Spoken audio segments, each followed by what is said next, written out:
Thanks to the pace of the news in the past month or so, especially the last week, the DNC and the RNC now feel like they were a very long time ago. But some of the moments of those events are still very easy to recall, particularly heartfelt moments like one that you probably remember. And that was when Kristin Urquiza talked about the experience of tragically losing her father to COVID and talked about how her father had been a big fan of Donald Trump, had trusted him on the pandemic. And I think for the many families, literally millions of families around America who have dealt with COVID, I think that was a very strong moment. And that's why I am, quite thrilled, despite the tragic nature of it, that Kristin Urquiza joins us on the Damage Report now. Thank you for joining us today. Thanks for having me. For those who might not have seen your appearance at the DNC, can you tell us a little bit about the experience of your family? Yeah, absolutely. My dad, as you mentioned, was a lifelong Republican and a Trump supporter. He lived in Arizona, which reopened on May 15th. At that same time, the president, his first public appearance after his own quarantine was in Arizona. And both the president and the governor went on a PR spree to basically say that we were on the other side of the pandemic, that if you didn't have an underlying health condition, that it was safe to resume normal activities. My dad had no reason not to believe them. So he decided to meet up with some friends and start to resume life as normal. Within a couple of weeks of that reopening, my dad woke up with a fever, chills, fatigue, and 19 days later, he passed away from COVID. He was an otherwise healthy, exuberant guy who did not deserve to die alone in a hospital. No, certainly not. And we know that your father's reaction, seeing the government tell them, no, it's okay to go back about your life. Many people are going to trust that. Did you speak with your father about this? Did he vocalize at all about his thought process around resuming normal activities? Yeah, my dad and I were in constant conversation from March onwards about the pandemic, what we should be doing to minimize risk and approaching it as a family. But when the states started to reopen, those conversations became losing battles for me. My dad, his response to my concerns about him going out and meeting up with people was met with, Kristin, I hear you. I know you love me, but honestly, why would the president, why would the governor be saying it is safe when it is not safe? I could not compete with the megaphone coming out of the White House that's reiterated on Fox News and through governors' mansions like Doug Ducey, and also on social media channels. And I lost that messaging battle, as I'm sure, and I have met others who have experienced exactly the same as me.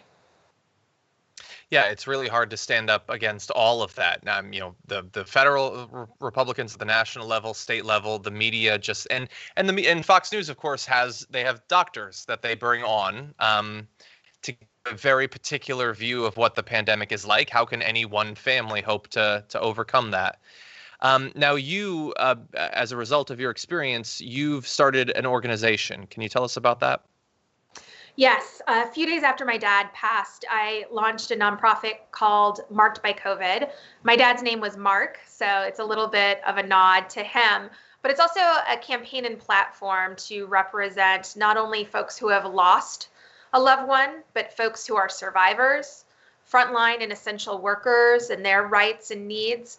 And what we're doing is helping to connect people, help folks, help raise people's voices, and also demand accountability through a variety of actions, both online and also hosting vigils, letter writing campaigns, to really draw attention to the failed response of this president and his Republican enablers, to humanize these numbers. 210,000 people have died at the hands of this president, and he continues to treat this virus as if it's just going to go away and that those people were nobodies. We are here to stand witness to the thousands of somebodies whose lives have been lost. So you talked about a few different things there, sort of drawing attention to it, making sure that people know about what's been done and what hasn't been done. Obviously, ideally, the government would change, that it would start to learn from its response or lack of response. Do you have any faith that Donald Trump, that anything could happen that would cause him to take it more seriously and actually do something, a national mandate, even just telling his followers to wear masks or anything like that? I mean, we are calling on a coordinated, data-driven national response to this pandemic. That is what experts say is needed to really meet and commiserate with the challenge that we're up against. I do not trust that Donald Trump has anyone's interest other than his own interest. And right now, at least through November, that is going to be 1,000% focused on his reelection.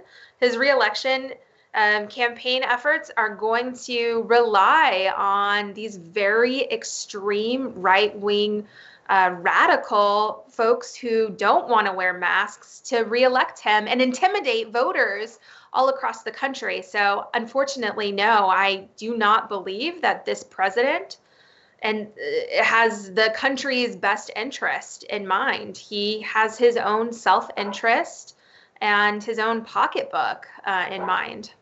But between now and then, and especially between now and the election, when we'll find out which way it's going to go, if somebody's watching this and they want to do something, what can they do? Where can they find out more information about Marked by COVID? Yes, please join us on one of our social media platforms. So we're on Twitter, Facebook, Instagram at Marked by COVID.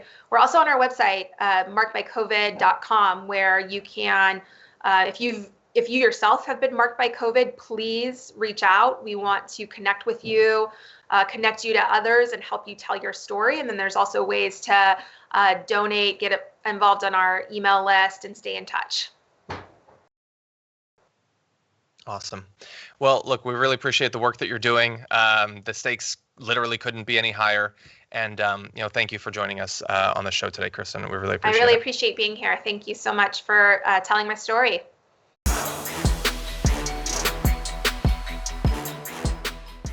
Check out the Damage Report podcast each day, wherever you get your podcasts, whether Pocket Casts or Stitcher or iTunes. You can join me as I give you the news and stories you want, with a range of co-hosts and interview guests jumping in on the fun each day. Again, that's the Damage Report, wherever you get your podcasts. And if you get them at iTunes, don't forget to rate and review. Sometimes I'll read them live on the show.